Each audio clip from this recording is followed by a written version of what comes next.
салынып аяқталып жатқан үлкен жылой комплекс Қабанбай Батыр көшесінің бойында.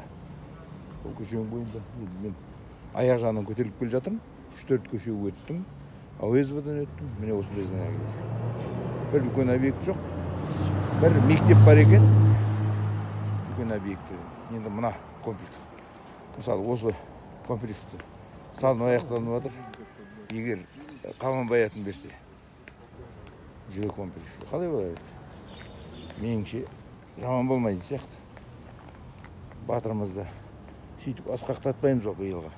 Бітіп жатқан үйді жылой комплекс Қабанбай Батыр деп. Қазақтың жері үшін қан жанын аямаған Батыр бабамызға бір жылой комплекстің атын алып беруге болады ғой. Қабанбай көшесінің Әби Шәріптен қиылысқан жерінде мынандай әдемі мектеп салынып жатыр екен.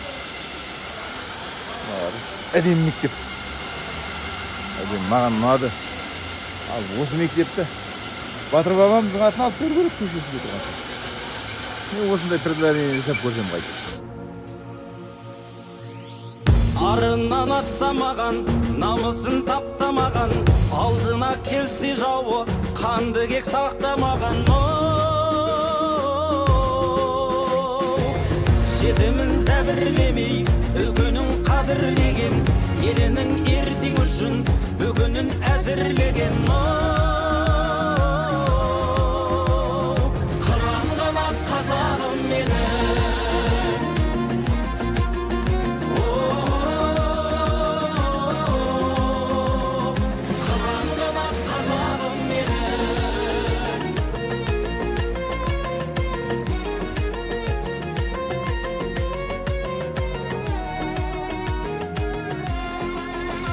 Мен Қабанбай бірге келдім. Осы жерден бастау керек. Бірақ мен аяғынан бастап бері қарай жүрдім. Розбакиевтен бері қарай. Осыдан мен аяқтадым.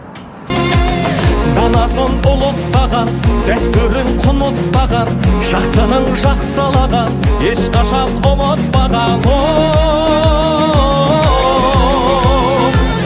Ойында ойлай алған, тойында тойлай алған, табиғат тылсымына өзінше бойлай алған.